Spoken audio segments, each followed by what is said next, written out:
Some moments don't just change a life, they reveal one. On an ordinary morning in a glass-walled boardroom high above Philadelphia, a young millionaire collapsed without warning. And the only person who ran to save her wasn't a doctor, a bodyguard, or an executive. It was the quiet, single dad in a maintenance uniform, an overlooked veteran whose past no one knew and whose courage no one expected. What happened next would shock an entire company, expose a hidden truth, and bring three strangers together in a way none of them could have imagined. Before we begin, if you enjoy heartfelt stories of kindness, redemption, and the quiet heroes walking among us, we invite you to subscribe to our channel. Your support helps us share more inspiring healing stories every week. Now, let's begin. The morning light over downtown Philadelphia had a sharpness to it, clean cold and almost metallic, glinting off the glass facade of Ward Tower, like a warning no one could hear. Inside the 63rd floor boardroom, however, the world felt warm, polished, confident. It was the kind of room where fortunes were made, alliances were struck, and the powerful walked with steps so steady they forgot gravity still applied to them. Dakota Ward, CEO of Ward Capital, stood centered beneath the recessed lights, her red dress cutting a commanding line against the sleek, ash-gray furniture. She was only 35, but carried the authority of someone who had long since trained herself to never tremble in public. Today she was presenting a cornerstone initiative, a billion-dollar expansion that would reshape the company's future. Behind her, the panoramic windows framed a wash of pale winter sky. In front of her, a table full of directors, investment partners, and senior executives watched with polite calculation. At the far corner of the room, half hidden behind a maintenance cart, Mason Hale knelt beside a malfunctioning air system panel. His olive green work uniform blended into the background. He preferred it that way. Most people didn't notice him, which suited him fine. He had come to the tower 18 months ago, choosing a quiet, predictable job after years of chaos. Years of things blowing up before he could blink. Years of running toward danger because someone had to. A life that now lived only in memories and in the occasional tremor of his hands when he was exhausted. He tucked a loose wire, straightened the metal plate, and listened absently as Dakota's voice rolled through the room, calm, confident, every word chosen with care. And if we allocate the remaining capital to the new West Corridor project, we can. Her sentence cut short.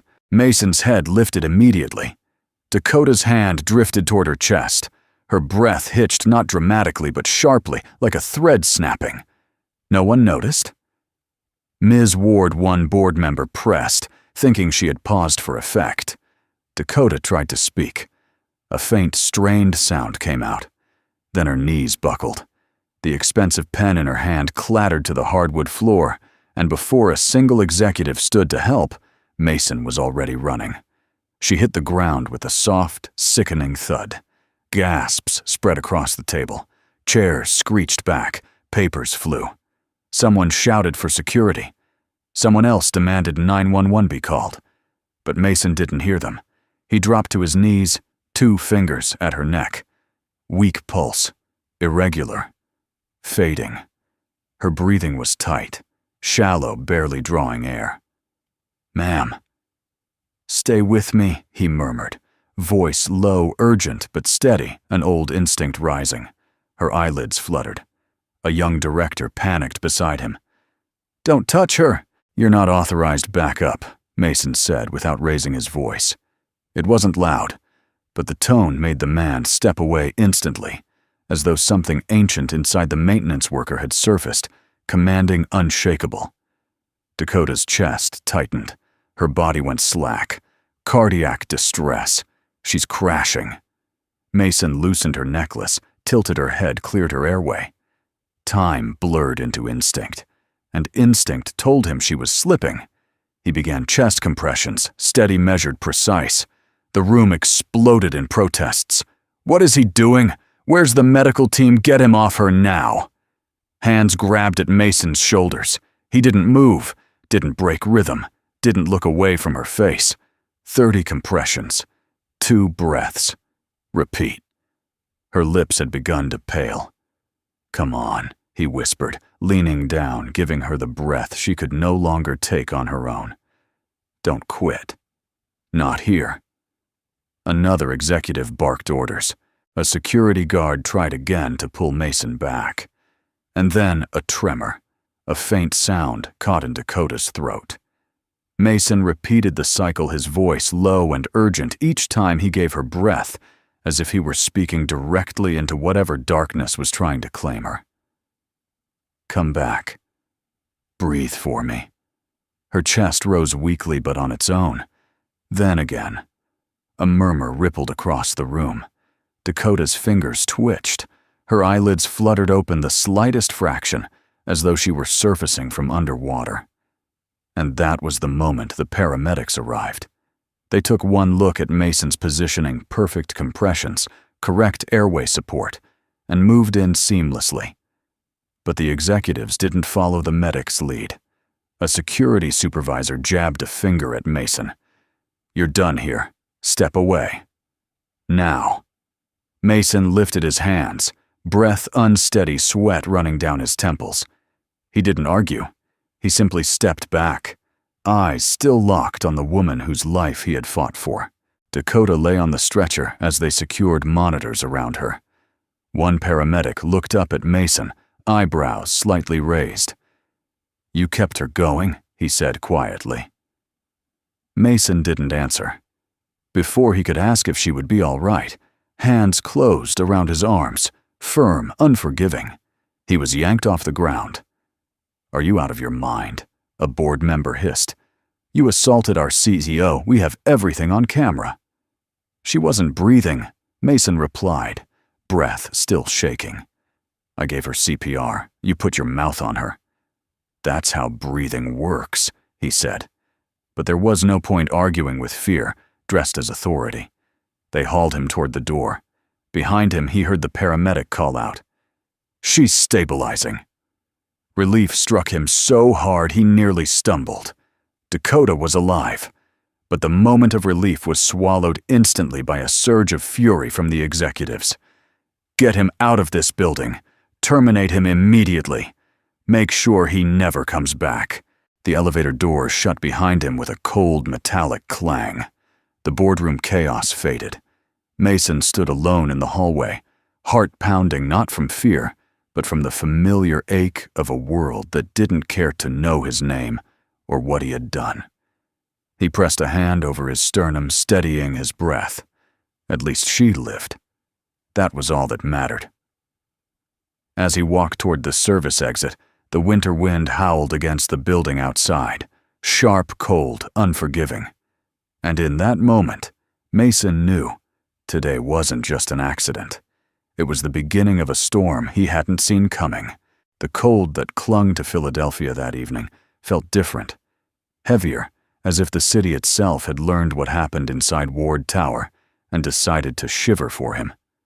Mason Hale walked down the long concrete ramp toward the employee exit, his breath forming small white ghosts in the air. His uniform still bore faint creases from where hands had gripped him, dragged him, discarded him like he was nothing. A quiet beep from his keycard echoed as he pushed it against the exit panel. Red light. Access revoked. It always amazed him how fast a man's life could collapse. Sometimes it took years. Sometimes it took a single breath. He let the keycard drop into the return tray. No use keeping it. No one inside wanted him back. By the time he reached home, an aging row house tucked into a narrow West Philadelphia street, the sky had turned a dusky gray. The porch light flickered. He really needed to fix that. Behind the thin door, he heard small footsteps, and then the soft thud of a little girl sliding across the wooden floor in her socks. The moment he opened the door, Kara Hale, age 7, ran into him, a whirlwind of tangled brown hair and oversized pajamas with paint stains on the sleeves. "Daddy, you're home late." Her voice trailed off as she looked up at him. She always saw details adults missed. Mason forced a smile, gentle, tired, practiced. "Long day, kiddo." Kara's eyes narrowed the way they always did when she sensed something was wrong. She had inherited that intuition from her mother. Mason swallowed hard. He never wanted Kara to know how ugly the world could be. "Did they shout at you again?" she whispered. He froze. Kara continued, her small fingers gripping the fabric of his uniform. "Your face is tight. It gets tight when people shout at you." Too perceptive for 7, he thought. He crouched down to her level. No shouting. Just work stuff. She didn't believe him, not really, but she nodded anyway, because Kara always tried to be brave for him. He brushed her hair behind her ear. "Where's Mrs. Cooper in the kitchen?"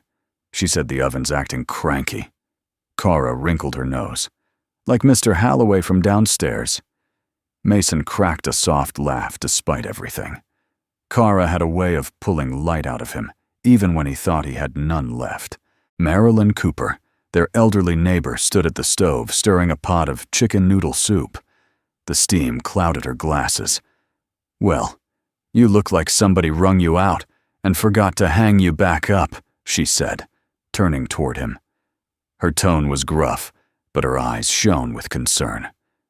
"Rough day," Mason murmured. "Rough how she pressed. Rough like got yelled at. Rough like broke something expensive. Or rough like you're about to say something I won't like." Mason leaned against the doorway, feeling the weight of humiliation press down on him again. "I got fired."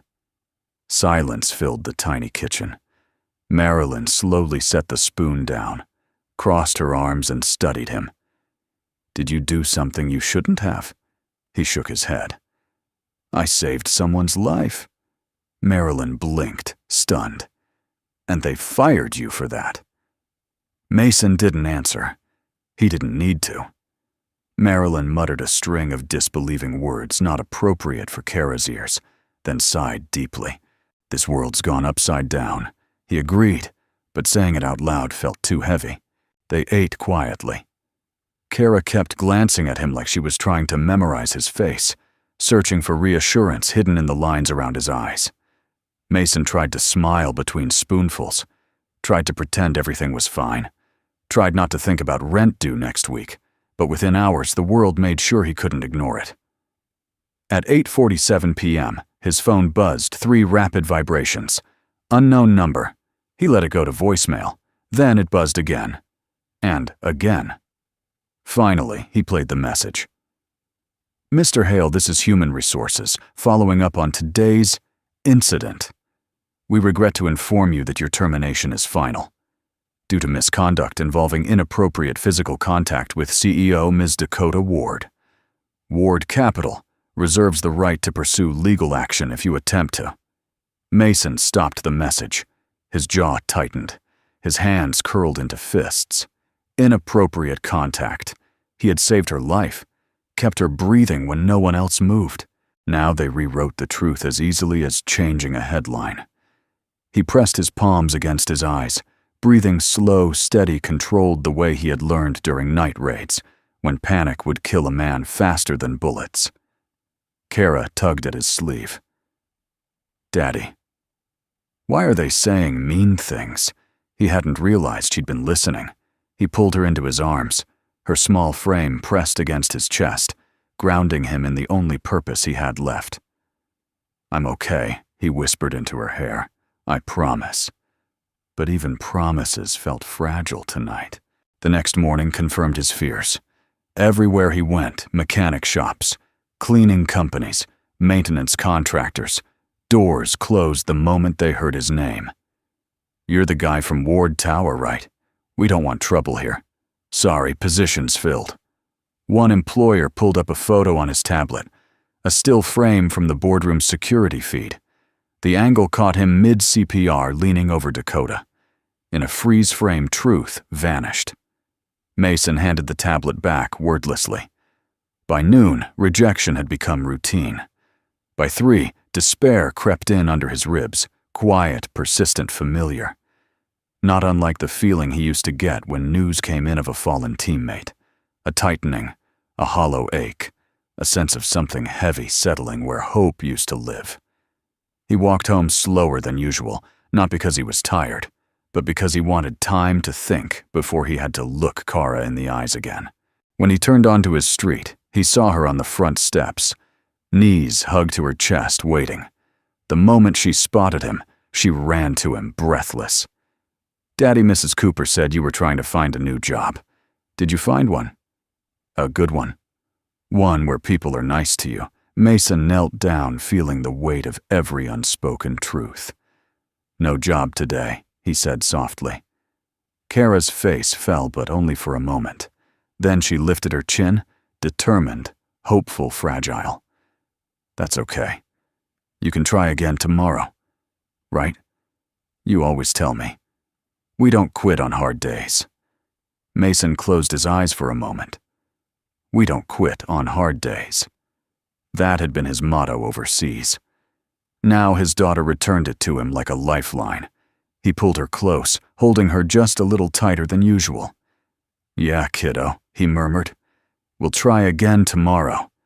But as he stood up, a cold truth whispered through his mind. Tomorrow might be even harder, because no one, not one person in the world, knew that the man they were rejecting had given a stranger back her life. And the stranger he saved had no idea he was being destroyed for it. Not yet. Darkness was supposed to be silent. But for Dakota, Ward, the darkness she drifted in for 3 days was anything but. It pulsed with echoes, fragments of chaos, muffled shouts, the frantic blur of men in suits, arguing over each other. Sometimes she felt like she was sinking through layers of cold water, sometimes floating weightlessly, sometimes sprinting through a tunnel with no exit. And always, always, there was a voice calling her back, not loud, not panicked, just steady, willing her to breathe. "Come back. Breathe for me." The words echoed in her dreams, threading through the blackness like a rope tugging upward.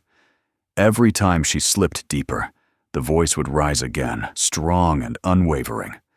She didn't recognize it, but it carried something she wasn't used to hearing from the people around her: genuine concern. Dakota woke on the 3rd morning with a sharp inhale, as if breaching the surface after nearly drowning. Her vision swam the world, coming into focus. Slowly, white ceiling tiles, fluorescent lights, the faint antiseptic scent of the hospital.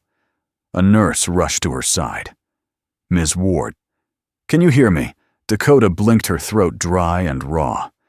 What happened?" "You collapsed during your board meeting," the nurse said gently. "Severe arrhythmia. You're stable now." Stable. The word felt too clinical, too small to contain what she had experienced. Her instinct as CEO kicked in. Ward Tower. "I need rest," the nurse interrupted firmly. "You've been unconscious for 3 days. 3 days. Her chest tightened, and then, like a sudden gust of wind, the voice returned in her memory. "Come back. Breathe for me." Dakota's pulse quickened. Someone was talking to me. A man. I heard him. The nurse frowned, confused. "The paramedics spoke to you as they stabilized you." But no, Dakota whispered, shaking her head. This voice wasn't medical. It was earlier, before they arrived. The nurse could only offer a sympathetic smile. Hallucinations during cardiac distress are common, but Dakota knew what she had heard. The tone had been too grounded, too real. She closed her eyes, and the room spun again, not with dizziness, but with memories flashing in fragments, her hand reaching for her chest. Cold sweat, sudden collapse. Then the floor. Then hands pressing her sternum, a warm breath against her lips, a quiet whisper urging her not to give up. Not a hallucination, a lifesaver. "Who did CPR on me?" she asked. "We don't have that information," the nurse replied. "Security handled the situation until paramedics arrived." Dakota's brows knitted. "Security? They aren't trained for that." The nurse hesitated. "I really don't know, Ms. Ward, but whatever happened, it kept you alive long enough for emergency response." Dakota lay back against the pillows, frustration simmering beneath her skin. Someone had fought for her life, and she didn't even know his name. By late afternoon, Dakota had regained strength enough to sit upright. Her assistant Marie arrived with flowers, documents, tablets, everything Dakota had missed. "We should postpone all meetings," Marie insisted. "Your doctors want you off your feet for at least a week." Dakota flipped through a digital report. "I'll rest when I know what happened in that room." Marie hesitated. "About that? The board asked me not to bring it up. They said it was handled." Handled. The word tasted wrong. "Did someone perform CPR on me?" Dakota demanded. Marie swallowed. Mason Hale. The name meant nothing to her. Dakota frowned. "Who is he, a maintenance technician?" Marie said almost apologetically. "He was apparently fixing a ventilation panel during your presentation." "A maintenance technician?" Dakota leaned back, stunned. They dragged him out. Dakota Marie continued softly. "Security said he made physical contact with you." Dakota's blood ran cold. "Are you telling me," she said slowly, "that the man who saved my life was fired for it?" Marie's expression said everything. Dakota's pulse began to race, not with fear this time, but anger. A slow, controlled fury that tightened her jaw and sharpened her breathing. "What does the footage show?" she demanded. Marie hesitated. "The board denied my access to it." Denied. Dakota Ward, CEO of Ward Capital, denied access to her own security footage. That was all she needed to hear. 2 hours later, Dakota sat in a wheelchair, still weak, but fueled by something steadier than adrenaline, as she was rolled through Ward Tower's security office. The head of security, a nervous man named Gregson, fumbled to open the video file. "Ms. Ward, I must warn you, this situation is more complicated than play it," she said. The footage began. Dakota watched her past self standing tall at the front of the boardroom. She watched her hand rise to her chest, watched her body collapse, watched people freeze. And then she watched a man broad-shouldered in a worn green uniform sprint into frame faster than anyone else reacted. He checked her pulse, tilted her head, started compressions. His face, a quiet storm of concentration, made something in her chest clench. She watched him speak to her unconscious body, though the footage held no audio. But she didn't need it. Her memory supplied the words. "Come back. Breathe for me." Her breath hitched. Then came the part that made her hand fly to her mouth, her lips parting as she struggled for air. His leaning down, giving her the breath she couldn't take, her body responding however faintly. This wasn't misconduct. This was survival. Dakota's eyes glistened. "Oh my God," she whispered. They pushed him out like he was some kind of predator. Gregson licked his lips nervously. "Ms. Ward, the board, insisted the board lied," she snapped. "He saved my life." For several heartbeats, she couldn't speak. Rage and guilt warred inside her. She felt sick, physically sick, to think she had been lying unconscious while they destroyed the man who brought her back. And then the camera showed something else, something worse. 4 men grabbing Mason, dragging him out violently. Him not resisting, just looking back at her one last time, as if hoping she would wake, as if hoping someone would believe him. Dakota's chest tightened. She whispered, barely audible, "What did we do to him?" The room was silent. Tears slipped down her cheeks, silent, slow, unstoppable. This wasn't the voice of a CEO. It was the voice of a woman who had realized a debt she couldn't repay. But she would try, no matter what it cost. She straightened in her chair, wiping her face. Her voice was no longer breaking, it was made of steel. "Find him," she said. "Today. Now." Gregson blinked. "Ms. Ward, get me his file, his address, everything you have. And anyone who tries to stop you, tell them the CEO is done being lied to." Her eyes hardened. "I'm going to make this right." The winter wind knifed through the narrow streets of West Philadelphia, rattling rusted gutters and sending scraps of paper swirling along cracked sidewalks. Dakota Ward, wrapped in a long camel coat that did nothing to steady her trembling hands, stepped out of the black SUV and stared at the row house address, glowing faintly on the peeling mailbox. 12 Brookside Avenue, the place where the man who saved her life, then vanished from her world, now lived. The drive here had been a storm of emotions she tried to tame but couldn't. Shock, anger, shame. And underneath all of that, a weight she had never felt before: responsibility. Not the corporate kind she carried every day, the human kind. She took a slow breath, steadying herself. Behind her, her driver Jameson looked uncertain. "Ma'am, this isn't a safe neighborhood for you to be walking alone." "I'm not alone," she said softly. The truth was, she had never been more aware of how her decisions affected people below her, people she'd never noticed, people who existed in the margins of her empire, people like Mason Hale. She approached the door. The paint had chipped away years ago, and the wood was splintered from winter storms. She raised her hand to knock. The door cracked open before she touched it. A small face peered out. A little girl, big brown eyes, pale cheeks, hair tangled like she had been pulling her hands through it all night. Kara. Dakota recognized her instantly from the emergency record she'd read on the drive over. 7 years old. No mother. School notes marked polite, shy, helpful, and at risk of exhaustion due to caretaking responsibilities. "Hi, Dakota," said her voice, softening naturally. "I'm looking for your dad." Kara hesitated, fingers tightening on the edge of the door. Her lower lip trembled. He's not getting up." Her voice cracked in a way that snapped something deep inside Dakota. "What do you mean he's not getting up?" Dakota leaned forward. Kara opened the door wider. Inside, the air was cold. Not winter, cold, sick cold. That quiet cold that gathers in a home when the person holding it together has stopped moving. Through the dim hallway, Dakota saw him.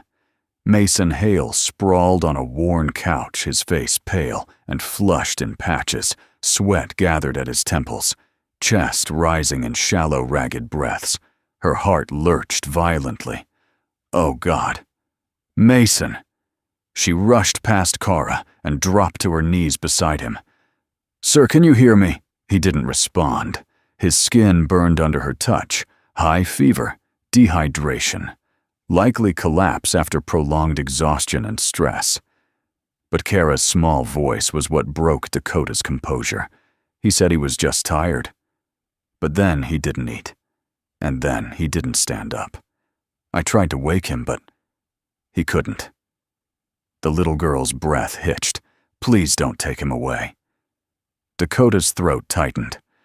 "No, sweetheart," she whispered, pulling Kara gently into her arms for just a moment. "I'm here to help him. I promise." She grabbed her phone. "Jameson, call 911. Now." Kara clung to Dakota's sleeve. "Is he dying?" Dakota pressed a hand to Kara's cheek. "No, we won't let that happen." It was the first time she'd ever said "we" and meant it in a way that had nothing to do with corporate teams. Within minutes, the room filled with footsteps and the sharp smell of antiseptic as paramedics stormed inside. They lifted Mason onto a stretcher, his head lolled to the side, his lips cracked. Dakota followed them out into the freezing air. A paramedic glanced at her. "He's severely dehydrated and running a dangerous fever. We'll stabilize him at St. Agnes." Dakota nodded, but her eyes stayed locked on Mason's still form. I'm riding with him. Only family is allowed. Kara's small hand slipped into Dakota's. She's with us, the girl whispered. Dakota swallowed the ache in her chest. The paramedic looked between them, then nodded. Get in. The ambulance roared through the city lights flashing across Dakota's face. She held the metal rail with white knuckles while watching the rise and fall of Mason's chest. He saved my life, she whispered almost to herself. And we let this happen to him. The paramedic didn't answer, but his eyes softened. Sometimes silence held its own truth. Kara huddled beside Dakota, her tiny hand gripping Dakota's coat, like it was the only steady thing left in her world. When they reached the hospital, doctors rushed Mason away, leaving Dakota and Kara in the fluorescent-lit waiting area. Dakota pulled her coat around the trembling girl and held her close. Minutes passed, then an hour, then 2. Still no word. Kara fell asleep with her head in Dakota's lap, her breathing soft but uneven. Dakota gently smoothed the girl's hair, her own heart twisting every time she replayed the boardroom footage in her mind. His determination, his whispered plea for her to breathe, the violent way they dragged him off afterward, her own absence in the moment he needed a voice to defend him. Her eyes burned. How long had he been sick? How long had he been alone? How long had her silence contributed to his downfall? When a doctor finally approached, Dakota stood so quickly she nearly woke the child. Is he okay? The doctor nodded with cautious optimism. He'll recover. He's suffering from severe exhaustion, a high-grade fever and dehydration. But his vitals are stabilizing. He'll need rest fluids and time. Dakota exhaled deeply, her shoulders sagging. Can I see him? The doctor glanced at the little girl still sleeping on the chair. He might wake up soon. It could help to have a familiar face. Dakota hesitated. She wasn't family. But Kara was. And Kara needed both comfort and stability, something Dakota could offer, until Mason regained strength. Take us to him, Dakota whispered. The room was dim when they entered.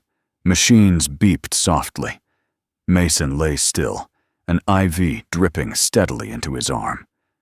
Dakota approached his bedside, her steps slow, reverent. He looked nothing like the man in the footage, strong, controlled, unshakable. Here he looked breakable, and it shattered her. She pulled a chair close. Kara climbed onto the bedside, small fingers brushing her father's hand. Then Dakota did something she had never done before. Not in boardrooms, not in public, not even in her private moments. She bowed her head. I'm so sorry, she whispered. You gave me your breath when I had none left, and I wasn't there when they took yours. Her voice cracked. You deserved better, and I'm gonna make sure you get it. She reached out and rested her hand lightly over his. His skin was warm now, too warm, but not burning like before. For a moment she let herself breathe in sync with his slow, steady breaths. This wasn't corporate obligation. This wasn't guilt alone. This was something far deeper, a recognition of a man who had been unseen far too long. And Dakota Ward, a woman who had always moved, fast, spoken fast, decided fast, made a promise for the first time in years. I will find the truth. I will fight for you. And I will not let anyone erase what you did. As she sat there beneath the hum of hospital lights, Kara curled against her arm, and Mason resting just inches away, Dakota felt something unexpected. A shift, a beginning, a fragile, flickering hope. And she knew this was no longer about debt. It was about justice. And maybe if fate was kind, about something even more profound. Morning crept slowly into the hospital room, soft and pale, filtering through half-closed blinds, and touching everything with a quiet gentleness. Dakota Ward had not moved all night. She sat with her back straight but weary eyes fixed on the man lying in the bed beside her. Mason Hale looked less ashen, now, less lost in the fever that had threatened to swallow him the day before. His breathing was steadier, deeper, the kind of breathing that belonged to someone fighting their way back to the world. And curled beside him, head tucked into the blanket near his arm, was Kara, her small hand slipped protectively into her father's palm. Dakota watched the scene, and something inside her tightened. Not pain, not guilt. Something gentler. Something she hadn't felt in a long time. She brushed a strand of Kara's hair behind the child's ear.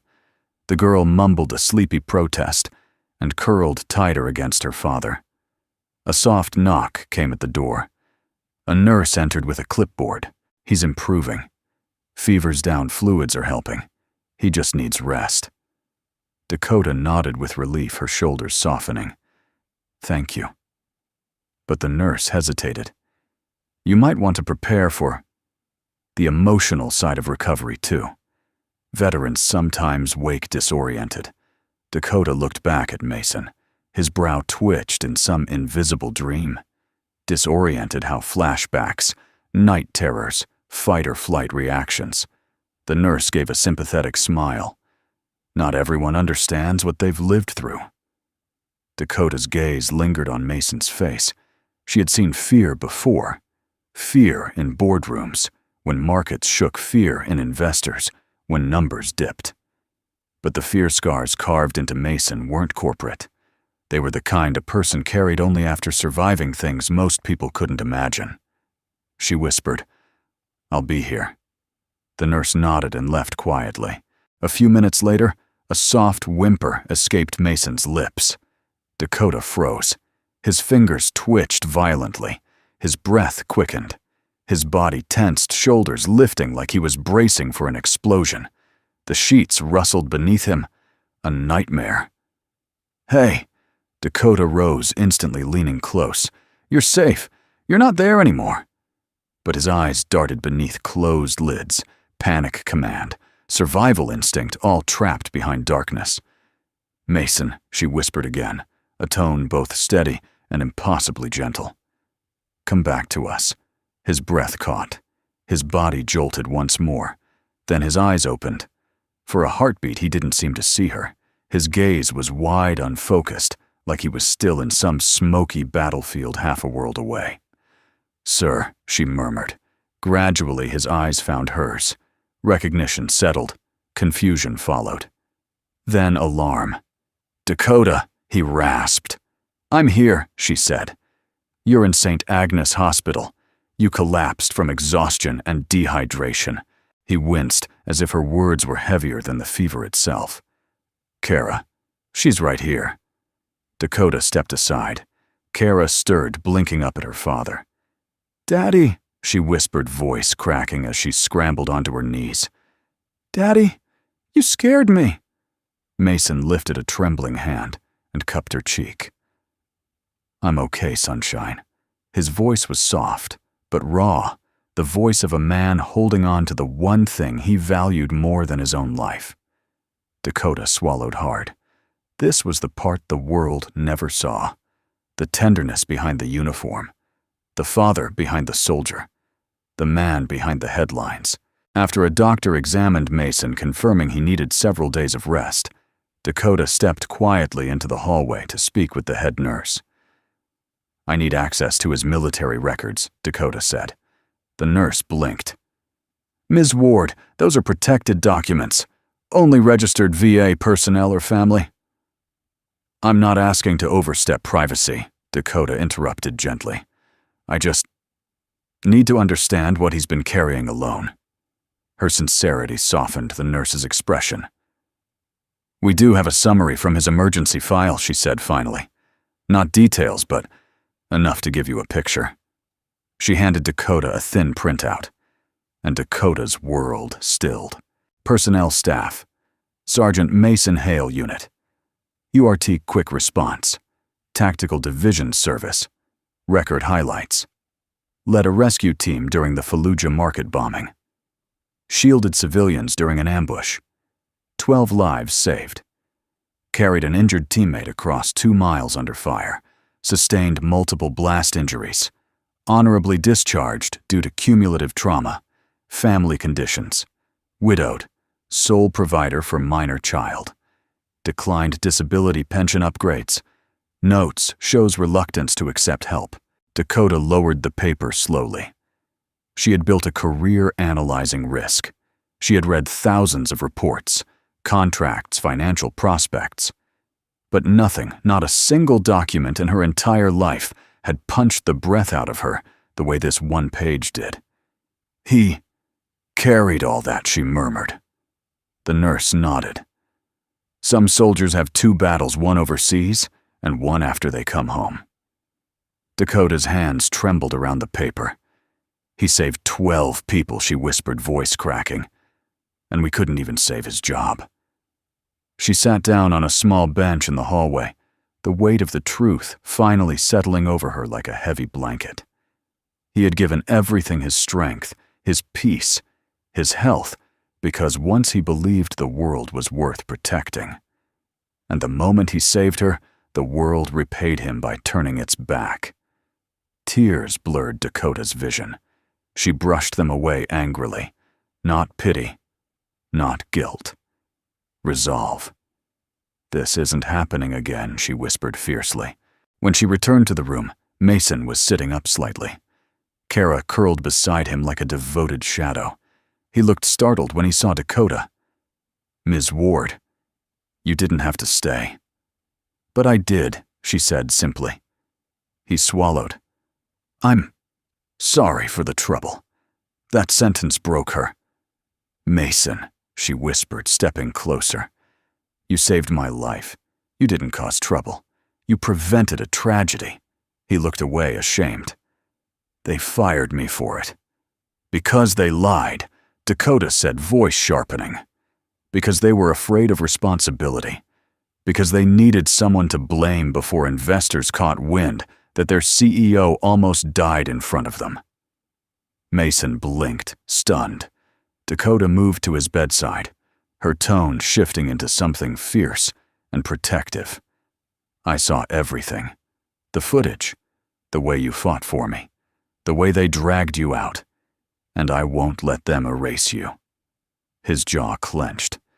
Erasing me isn't hard, ma'am, but acknowledging you, she countered, and I intend to. For the first time since she entered the room, a flicker of emotion crossed Mason's face. Disbelief, caution, a fragile hint of hope he tried to hide. Dakota placed her hand lightly on the bed railing. You gave me back my life, she whispered. Now, let me help you rebuild yours. He swallowed tightly. I don't know if my life can be rebuilt. Kara turned to him, eyes wide with fierce loyalty. Daddy, she said softly. People get rebuilt when someone cares enough. Dakota's breath caught. Mason's did too. The room fell quiet. For the first time, Dakota felt that this wasn't just repayment. It was the beginning of something that fate had quietly woven long before either of them realized it. Something stronger than fear. Stronger than shame. Stronger than the lies that tried to bury him. A second chance. For all 3 of them. The beeping of the heart monitor was soft, steady, almost comforting. For the first time in days, Mason Hale felt something other than pain, exhaustion, or the cruel weight of a world that had turned its back on him. He felt present. Still weak, still foggy, but present. As his eyes adjusted to the hospital room's dim afternoon light, he noticed 2 figures sitting close, so close he could feel their warmth even before his eyes focused. Kara leaning against the bedside, clutching his hand with both of hers, like she feared he might slip away if she let go. And beside her, sitting upright posture, tense with worry, but eyes softened in a way he had never seen before, Dakota Ward. For a moment he thought he was dreaming again. Her presence made no sense. People like her didn't come to places like this. Yet here she was. Her hand rested lightly against the mattress, close enough to touch him if she moved even an inch. Mason, she whispered when his breathing changed. Are you fully awake? He swallowed. Even that small movement felt heavy. Yes.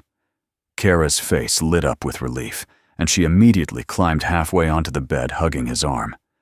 Daddy, you scared me. He kissed the crown of her head, voice thick. I'm sorry, sunshine. Dakota exhaled, her shoulders softening. You're safe now. The doctors say you're stable. Stable. The word meant more to him than she could ever know. Stability wasn't something he had felt in a very long time. He looked at her confused. Why? Why are you here? Dakota hesitated, her voice lowered. Because you saved my life. And then but my company failed you in every possible way. He blinked slowly, trying to follow the thread of her words. He remembered pieces collapsing from fever. Kara's worried voice, someone calling 911, flashing lights, Dakota's blurred silhouette leaning close. You shouldn't be here, he murmured. You're important. You don't need to waste time on don't say that. Her expression sharpened. Don't ever say you're not worth someone's time. The firmness in her tone caught him off guard. He looked down, uncomfortable. Mason, she continued. I saw everything. The footage, the truth. I saw how you fought for me when no one else moved. His jaw tightened. That moment wasn't something he relished remembering. I just did what anyone would have done. Dakota shook her head. No, they didn't move. You did. Her words hung in the air, heavy with meaning. And then she said, voice trembling slightly. They dragged you out like a criminal. They ruined your name. They ruined your livelihood. They tried to make you disappear. Mason swallowed hard. That's how things go sometimes. No, she said quietly. That's how things go when no one fights back.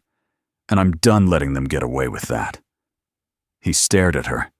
This woman of power and polish, suddenly raw and fierce, in a way that felt almost protective. Why, he asked. She held his gaze. Because I owe you my life. Silence filled the room, thick, emotional, unmistakably real. When the nurse came to check his vitals, Dakota stepped aside but didn't leave. Neither did Kara, who clung to his forearm like a life raft. As the nurse changed his IV bag, Mason whispered, How long was I out? 2 days, Dakota said softly. When I found you, you were burning up. Kara was trying to wake you. Mason's face fell. He looked at his daughter, guilt washing over him. I'm sorry, sweet girl. Kara shook her head.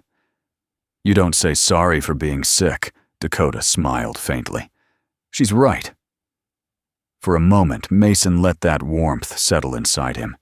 It wasn't something he was used to. Most people didn't step into his pain, didn't sit beside his hospital bed, didn't look at him like his existence mattered. This felt new.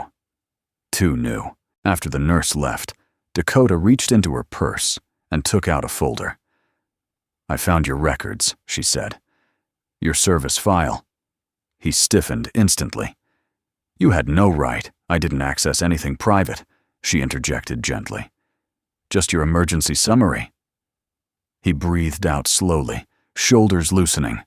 Dakota hesitated before speaking again. Her voice was soft, reverent. You saved 12 civilians during the Fallujah bombing. Mason didn't answer. You carried a teammate 2 miles under fire. He stared at the ceiling. You shielded a family with your own body. He clenched his jaw. His heartbeat quickened. And you never took disability upgrades. Never asked for help. Never told anyone. His voice, when it came, was low and tired. People have it worse. Dakota shook her head, emotion tightening her throat. You don't get to diminish what you survived, or what you gave. He turned away from her. None of that matters anymore. It matters to me. Her words landed like a stone dropped into a still pond, sending ripples through him. Slowly, hesitantly, he met her eyes. There was no pity there, no discomfort, only sincerity, and something else he couldn't name yet. Something steady. Something human. "Mason," she whispered, "you didn't just save my life. You changed it." His brows furrowed. "How I was dead for those few seconds," she said quietly. "I felt it. I heard you calling me back. You didn't let me go." The air thickened around them. His throat tightened. She continued, voice barely above a breath. "You gave me a piece of your courage when mine wasn't enough." Mason had no answer for that. His mind raced with memories he tried hard to bury. Battlefield nights, broken bodies, whispered prayers, desperate breaths. Times when he had called others back from the darkness. Sometimes failing, sometimes succeeding. But no one had ever said this to him. Dakota stepped closer to the bedside. Her hand hovered, then gently rested over his. "Mason," she said, steady and certain, "I don't want to fix your life for you. That's not what you need. But I won't let them bury your name. You deserve to be seen." He swallowed hard. "I don't need recognition. I just need to take care of Kara." "I know," she said softly. "And I can help you do that." He stiffened. "I don't want charity." "This isn't charity," Dakota said. "This is justice." For a long moment, neither spoke. Then Mason let out a breath, a shaky one, and nodded once, tiny, almost imperceptible. It wasn't acceptance. Not yet. But it was the closest he had come in years. Dakota smiled, small but heartfelt. Kara squeezed his hand again. "Daddy. She's nice. She's really nice." Mason's gaze softened as he looked at his daughter. Then at Dakota. In different worlds, under different circumstances, none of this would have happened. But today, in a quiet hospital room filled with truth, vulnerability, and second chances, they were three people bound together by a moment none of them had chosen. But all of them were changed by. For the first time since the boardroom, Mason felt something flicker inside him. Not hope, not yet, but something close. And Dakota felt something too.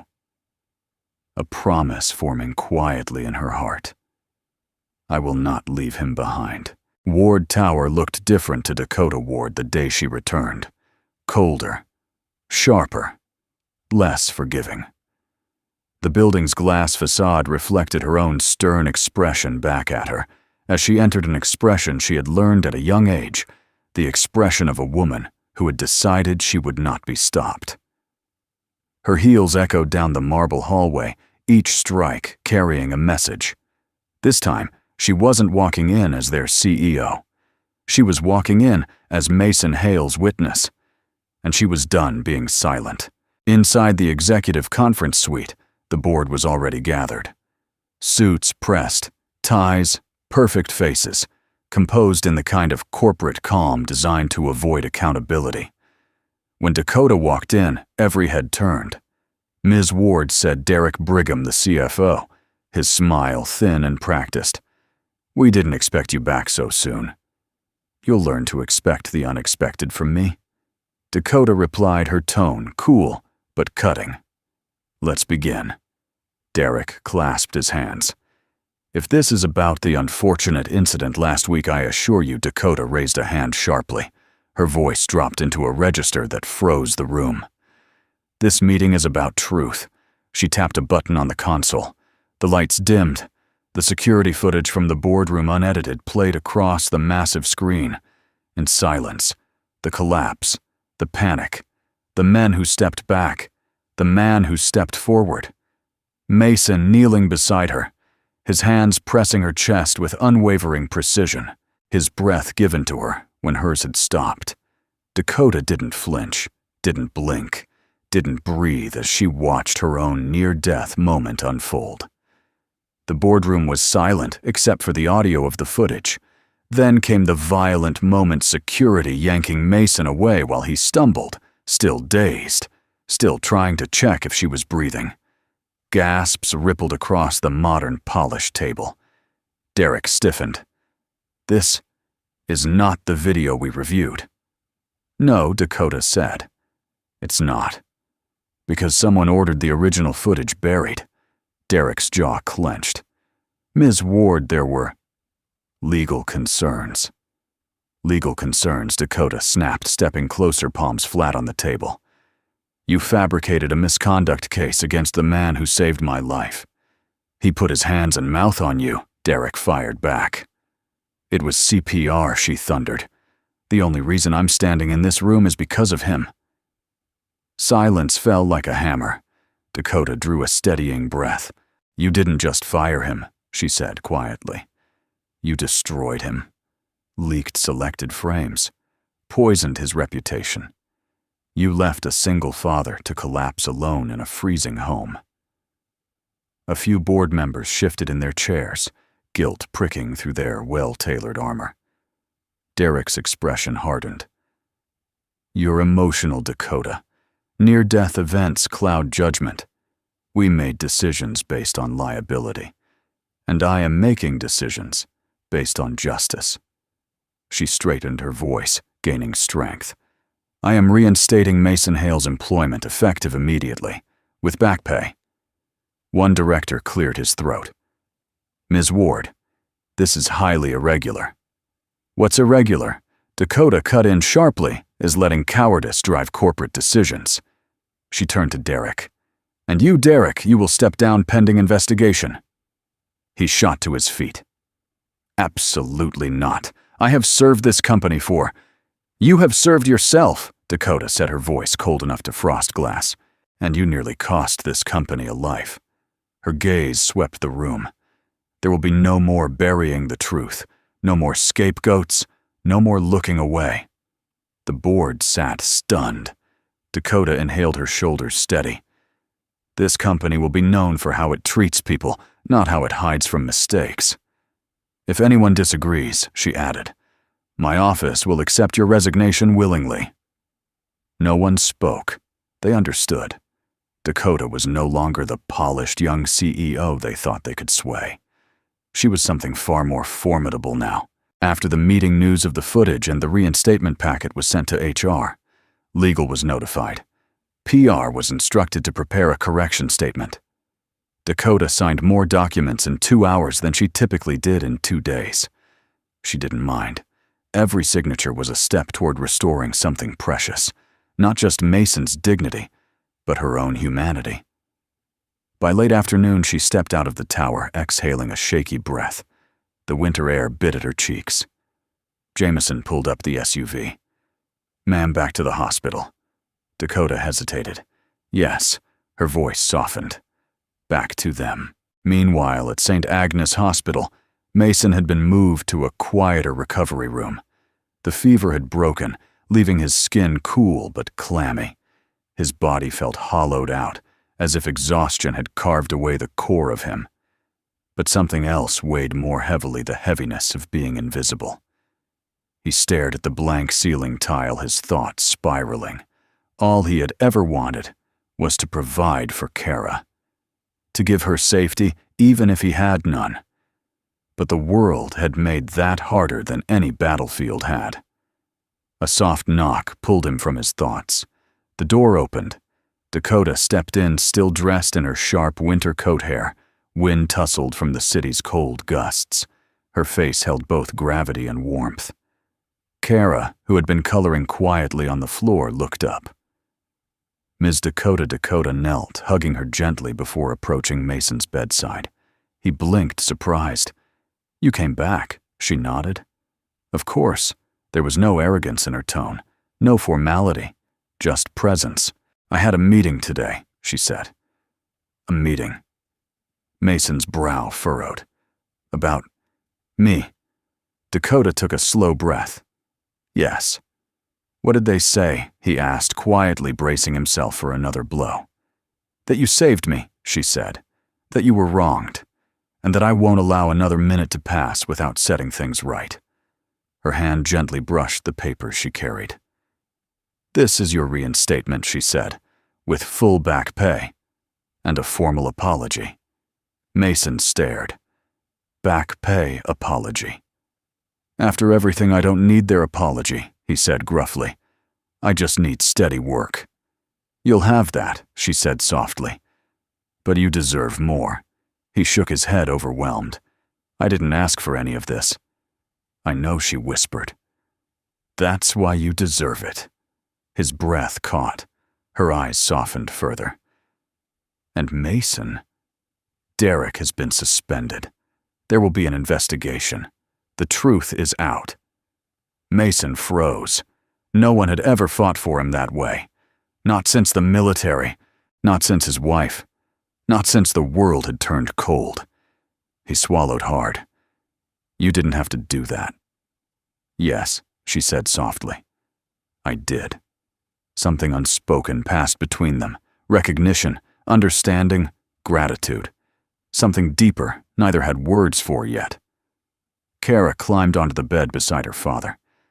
"Daddy, are you okay?" Mason cupped her cheek, nodding. "Yeah, baby. I think things might get better." Dakota smiled gently. "They will. I promise." In that quiet hospital room as dusk, painted soft violet across the window. 3 lives shifted, not loudly, not dramatically, but profoundly. Dakota had made her choice. She would not look away. Not from the truth. Not from her responsibility. Not from Mason. And certainly not from the man the world had nearly forgotten. Snow flurries drifted softly across Philadelphia the morning Mason Hale was discharged. The world looked gentler than it had in weeks, muted quiet, wrapped in winter's fragile calm. But inside, Mason the storm was far from gone. His legs were steady enough to walk, yet his spirit felt unsteady, still trying to understand why people he barely knew had suddenly stepped between him and the darkness he'd been sinking into. Especially her. Dakota Ward walked beside him as the nurse wheeled his paperwork down the hall. She kept a respectful distance, but her presence was constant, like a careful lighthouse guiding a ship too long lost at sea. Kara clung to Mason's hand the moment he stood upright, as if afraid the world might try to pull him away again. "You okay, Daddy?" she whispered. He squeezed her fingers. "I'm getting there." Dakota smiled softly at the exchange. "Let's get you 2 home." "Well, to your new home." Mason blinked. "New home." Dakota exhaled, nervous but resolute. "We'll talk once we get there." The ride through the city was quiet. Kara rested her head against Mason's arm, watching snowflakes melt on the window. Mason stared out at the passing buildings, familiar streets giving way to unfamiliar ones. His brow creased. "Dakota, where exactly are we going?" She folded her hands in her lap. "Somewhere safer. Warmer. Somewhere worthy of you both." He frowned. "I don't want charity." "It's not charity," she said softly. "It's responsibility." Her voice was so steady, so honest that he didn't argue again. Not out loud. His heart, though, that was another battle. The SUV pulled into a quiet suburban cul-de-sac, lined with well-kept townhomes, each one glowing with warm porch lights. Snow dusted the roofs like powdered sugar. "This isn't for us," Mason said, immediately shaking his head. "It is," Dakota replied. "Just until you're fully recovered." Kara gasped when they stepped out. "Daddy, look. They have Christmas lights and a mailbox that's not broken." Dakota smiled. "Wait until you see the inside." She led them toward a 2-story townhome with pale blue shutters and a small front garden blanketed in winter white. The door swung open before she even touched it. Standing inside was Marilyn Cooper, their elderly neighbor from the old apartment complex, her silver curls pinned back neatly, wearing a thick cardigan and an expression of equal parts guilt and relief. Mrs. Cooper, Mason said, startled. The old woman huffed. "Don't look at me like that. Miss Ward here showed up at my door and told me I was coming with you. Said Kara needed someone she trusted while you rested." And she wasn't wrong. Kara ran to hug her. "Mrs. Cooper, you came with us." "Of course I did," she said, smoothing the girl's hair. "Somebody's got to make sure you don't live on microwaved noodles." Dakota flushed apologetically. I didn't want Kara shuffled around strangers. She needed familiarity. Mason opened his mouth to protest, then stopped. The truth was, seeing Mrs. Cooper there made something in his chest unclench. Come inside, Dakota said gently. Both of you. The interior was warm and softly lit. A spacious living room opened up before them. Plush couch, clean rugs, soft gray walls. Not lavish, not extravagant, just home. Kara gasped when she spotted a doorway on the left. Is that my room? Go look, Dakota encouraged. The girl sprinted down the hall. Mason followed slower, every step hesitant. When he reached the doorway, he froze. Kara stood in the center of a bedroom painted the softest lavender. A white bed piled with cozy blankets. A small desk with art supplies neatly arranged. A bookshelf already filled with gently used children's novels. Twinkling string lights along the headboard. I've never had lights, Kara whispered, reaching out to touch them. Or my own desk. Dakota lingered in the doorway. I hope it's okay. Kara threw her arms around Mason. Daddy, can we stay here forever? Emotion punched him square in the chest. He swallowed hard and knelt, hugging her tight. We'll stay as long as we need to sunshine. His voice cracked on the last word. Dakota stepped away quietly, giving them the moment. Later, after Mrs. Cooper settled Kara with a snack and some colored pencils, Dakota guided Mason to the living room. Her posture was unsure for the first time since he'd met her, like she was working up the courage for something. I know this is overwhelming, she began. And I know you feel like you don't deserve any of this. His jaw tightened. It's too much. It's what you should have had all along, she countered gently. A safe place. A warm home. A community. He looked away. I don't want to be a burden. You're not, she said. You're a father trying to survive. A veteran who gave too much and got too little back. I'm not fixing your life, Mason. I'm giving you space to breathe. He rubbed the back of his neck, still uneasy. Why are you doing this? Dakota met his eyes steady, unflinching. Because you matter. And because you saved my life. And because... She paused, voice softening. Because Kara deserves a childhood that doesn't break her spirit. The truth in her voice left him speechless. They moved to the kitchen. Dakota opened a folder on the counter. I've arranged temporary housing for you here for 3 months, she said. After that, you can decide what's next. No conditions, no obligations. Mason blinked. 3 months. Here? Yes, I don't know how to repay. I'm not asking for repayment, she said. I'm asking you to let someone help you for once. He exhaled shakily. That's not easy for me, I know, she whispered. But I'm not walking away. There was a long silence. Not tense, not awkward, just full. That evening, after Dakota left, Mason stood in the middle of the living room, taking in the quiet hum of the heater, the soft glow of the lamps, the sound of Kara giggling as Mrs. Cooper taught her how to fold laundry the grown-up way. He pressed his hand to his chest, the same hand that had given Dakota her first breath back. He didn't understand the path that had brought them here, but he felt something he hadn't felt in years. Safety, warmth, possibility. And as he walked toward Kara's new room, watching her smile, he felt something else. Hope. Small, fragile, but alive. A beginning. And this time, maybe a beginning they wouldn't face alone. Snow still clung to the rooftops of Philadelphia, but the air inside Ward Tower was warm with tension. Hallways buzzed with rumors about Dakota's sudden return, her fiery confrontation with the board, the reinstatement of a maintenance worker, and the suspension of Derek Brigham. To most employees, it was a shock. To Derek, it was a humiliation he could not accept.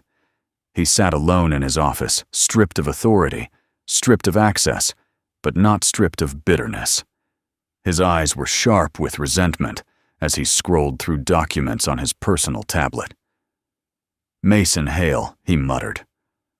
A nobody who thinks he can walk back in after ruining everything, his fist clenched. Dakota had embarrassed him in front of the entire board. She had humiliated him publicly and privately, and all because of a man Derek had dismissed as irrelevant. "This isn't over," he whispered. No one heard him. But the city would soon feel the consequences of his rage. Meanwhile, across town in their new home, Mason Hale was slowly relearning how to breathe. Not just physically, emotionally. The morning sun filtered gently through the living room windows as he sat at the small dining table, sipping warm tea Mrs. Cooper had forced on him.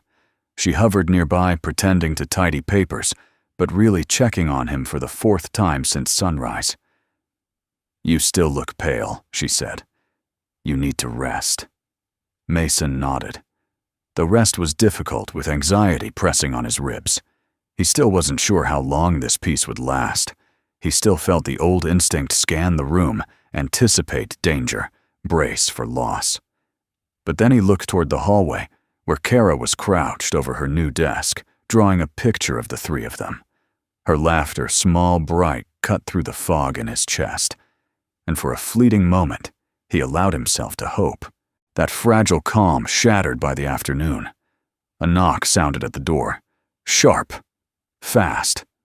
Not friendly. Mrs. Cooper answered first, but pale-faced, she stepped aside. A pair of men in suits stood on the porch holding tablets. Mr. Hale, one asked. Mason stepped forward, instincts tightening. "What's this about?"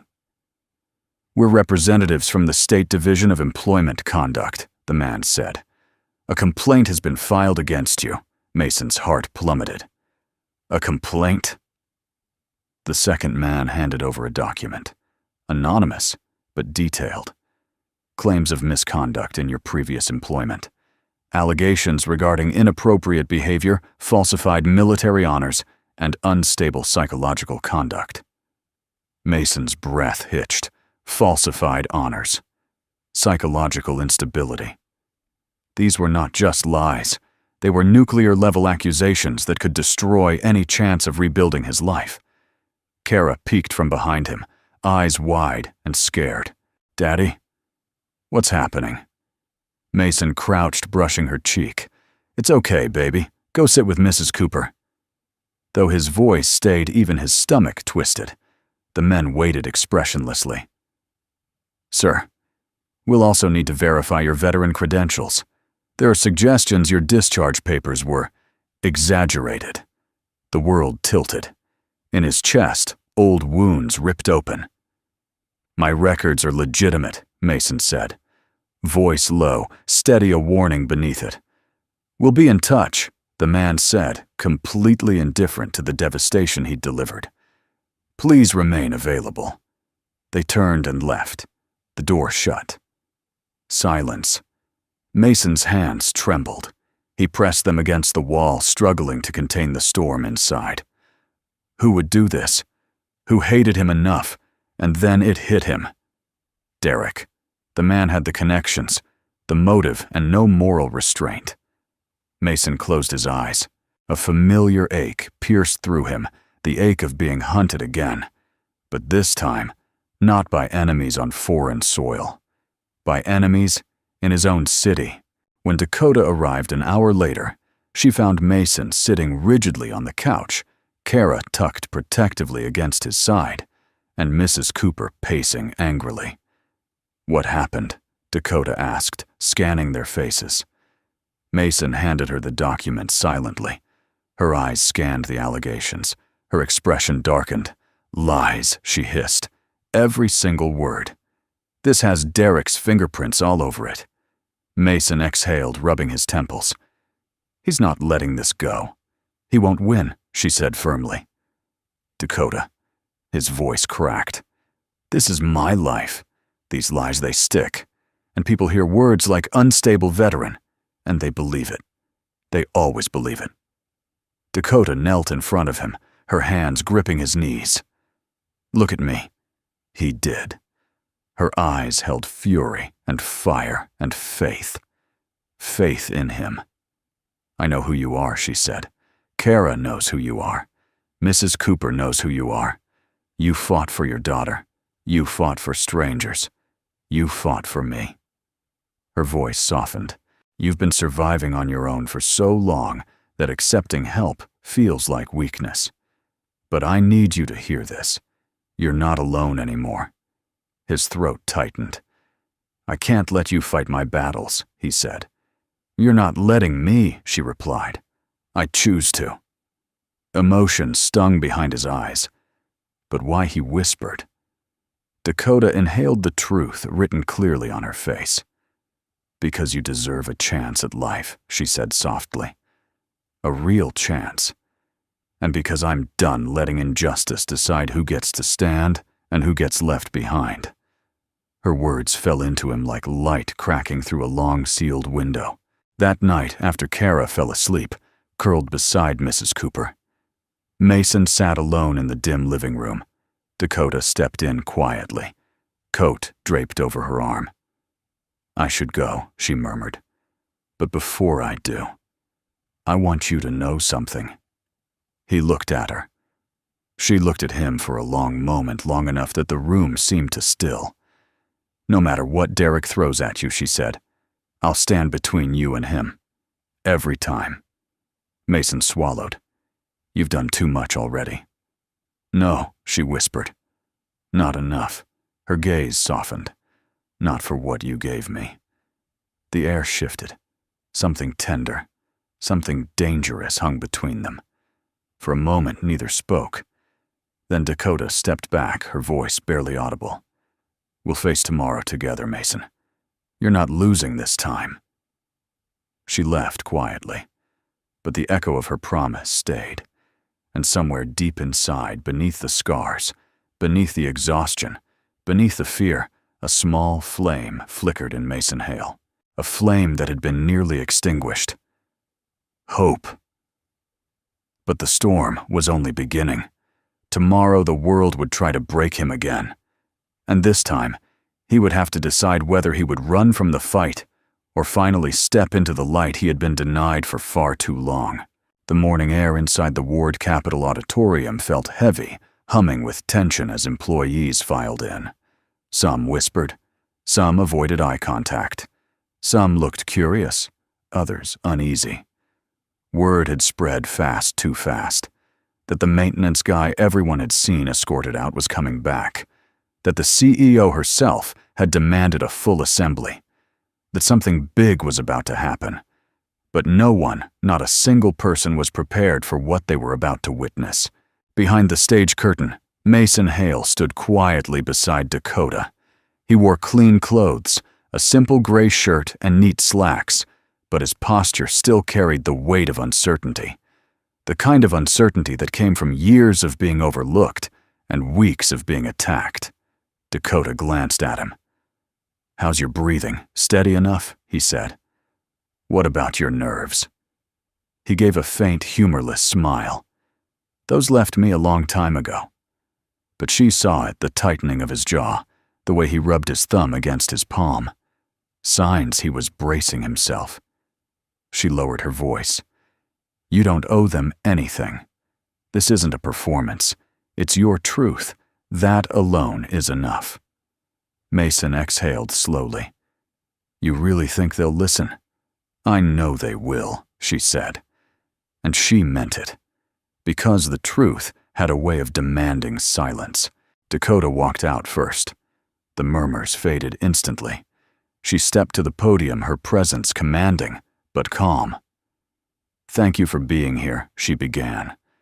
I've called this meeting because the company has been led astray by fear, by misinformation, and by the failure of leadership.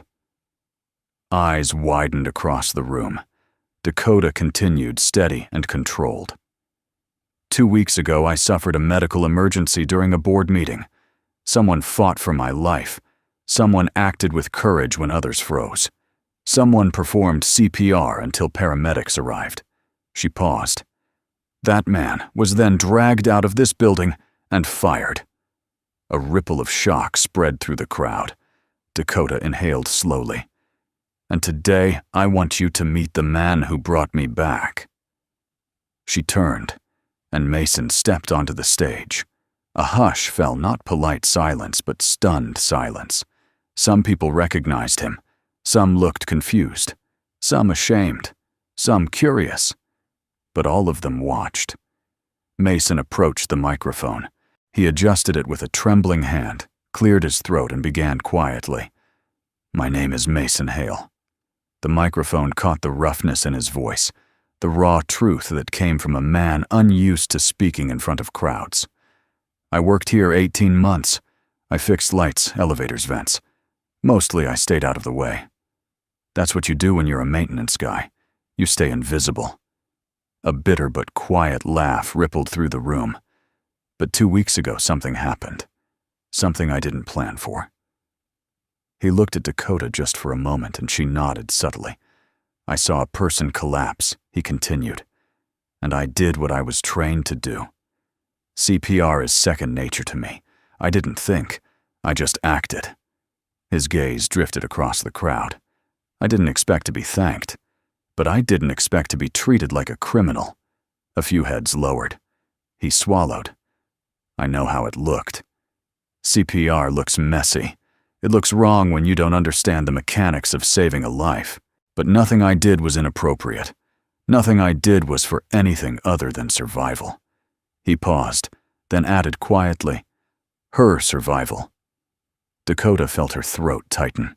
Mason's voice deepened, becoming steadier. "I've lived my life watching people fall apart. In war. In the streets. In my own home. You learn that when someone stops breathing, you don't wait for permission." Someone in the audience inhaled sharply. Emotion, not shock. He continued, "I don't talk about my past. I don't brag about what I've done. But I want you to know something. I wasn't some random guy who panicked." He took a breath. The auditorium leaned in. "I served 10 years in the QRT Quick Response Tactical. My team pulled civilians out of blast zones. We dragged wounded soldiers through gunfire. We used our own bodies to shield strangers." He paused. "I've given CPR more times than I can count. Sometimes I saved someone. Sometimes I didn't." Emotion flickered across his face. "But that day, I saved her. And then I was thrown out like garbage." The entire auditorium froze. Mason glanced down at his hands. "When I got sick afterward, no one checked on me. I almost didn't make it a second time." Dakota looked at the floor, ashamed of her company's failure. But Mason said, voice softening, "Someone did show up." He turned his head toward Dakota, not dramatically, not theatrically, but gratefully. "She came for me. She fought for me, when no one else cared." Dakota's eyes burned. He looked back at the crowd. "I'm not here for sympathy. I'm not here to accuse every one of you. I'm here because truth deserves to see daylight." His voice grew steadier, more resolute. "I'm here because my daughter deserves a father who doesn't quit. And because Ms. Ward asked me to help build something better." The room held its breath. Dakota stepped forward again. Effective today, she announced, Mason Hale is appointed Director of Employee Care and Crisis Response. Gasps erupted. He will develop training protocols and support systems so no employee, maintenance intern, or executive is ever overlooked again. She placed a hand lightly on his shoulder. "Mason Hale saved my life. Now he will help us save many more." The auditorium erupted into applause, not slow, not hesitant, but powerful. A standing ovation rose like a wave. Mason blinked in disbelief. He had never been applauded since leaving the military. He didn't know what to do with that kind of respect. Cara, who had been sitting in the front row with Mrs. Cooper, bolted forward and hugged him the moment he stepped off stage. "Daddy, they clapped for you." He held her close, the world blurring around him. Dakota stepped beside them, her expression warm, proud. "You earned this," she said softly. But Mason shook his head, overwhelmed. "No," he whispered. We earned this. The room glowed with applause, with truth, with new beginnings. And as Derek Brigham watched the live stream from a distant corner of the city, his face twisted in rage, it became clear. Today belonged to the truth. And the truth had finally found its voice. 6 months later, Philadelphia's spring sunlight carried a gentleness that felt almost symbolic, as if the city itself were exhaling after a long, hard winter. Trees along the riverside wore fresh green leaves. Morning joggers shared warm greetings. Life moved with a calmer rhythm. And for the first time in many years, so did Mason Hales. The office wing of Ward Capital that once felt cold and indifferent had transformed. A hallway that used to echo with hurried footsteps now displayed framed letters of gratitude from employees. Stories of lives changed because someone finally listened. At the center of it all was a glass door, etched with a simple line, Director of Employee Care and Crisis Response, Mason Hale. Inside, Mason stood beside a large bulletin board, filled with handwritten notes. Thanks for helping me through burnout. You saved my marriage. You listened when no one else would. You stopped me from quitting on myself. He touched one note, gently reading it again. He never got used to this, being seen, being thanked, being valued. A soft knock sounded. Dakota appeared in the doorway holding 2 coffees. She looked different now, still polished, still powerful, but warmer, more grounded, as though some invisible armor she used to wear had softened around the edges. Thought you might need fuel, she said with a smile. Mason returned the smile, a quiet one, the kind he reserved for very few people. Thanks. She stepped inside and looked around the busy office behind him. Caseworkers talking on phones, counselors in small rooms, offering support, employees passing with gentle nods. You built this, she said proudly. We built this, Mason corrected. He didn't say it lightly. Dakota had stood by him every step of the way. She'd advocated for resources, fought board resistance, and made sure the department wasn't just a symbolic gesture, but a real force for good. She sipped her coffee and looked at him. You know, I didn't realize how many people were suffering silently. We had no idea. You weren't supposed to, Mason said softly. Most people hide pain until it breaks them. Dakota nodded, her gaze softening. Good thing they have someone now who knows exactly how to find the cracks. He met her eyes, gentle understanding passing between them. Then her phone buzzed. Board wants you, Mason asked with a smirk. Board needs me, she corrected, rolling her eyes. They're harmless now, he chuckled. You made them harmless. She shrugged playfully. Well, someone had to teach them humility. They shared a quiet, amused moment, the kind that had become increasingly common between them. Before she could turn to leave, one of Mason's new assistants rushed over.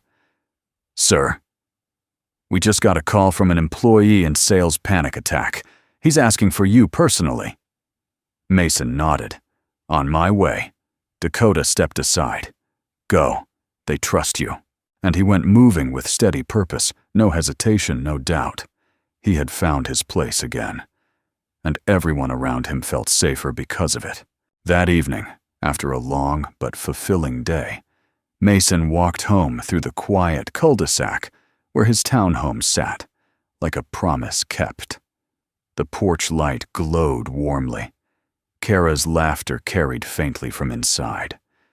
And the smell of baked chicken drifted through the cracked window, Mrs. Cooper's doing, no doubt. When he stepped inside, Kara ran to him instantly. Daddy, guess what? What's that, sunshine? I got an A+ on my reading test, she beamed proudly. Mason scooped her into his arms, heart swelling. I knew you would. Mrs. Cooper peeked from the kitchen doorway. Dinner's in the oven. Wash your hands before you sit. Yes, ma'am, Mason said with a playful salute that made her chuckle. He set Kara down and turned only to freeze when he saw someone standing quietly by the sliding glass door. Dakota. She wore a soft cream sweater and jeans, simple, relaxed, more herself than he'd ever seen her in her business attire. The fading sunset silhouetted her hair in a warm halo. He took a breath. "You're early," he said. She smiled. "Or maybe you're late." He laughed under his breath. "Come outside," she asked. He nodded. They stepped onto the small balcony overlooking the glowing cityscape. The sky was painted gold and rose the last hints of sunlight, reflecting off the distant skyscrapers, including Ward Tower. Dakota leaned against the railing, watching the horizon. "You know," she said softly, "I used to think success was measured in numbers, growth, expansion, capital." "And now?" Mason asked gently. "And now," she said, exhaling slowly, "I measure success by how much light we bring into people's lives." He looked at her. "You've brought a lot of light into mine." She turned, eyes shining.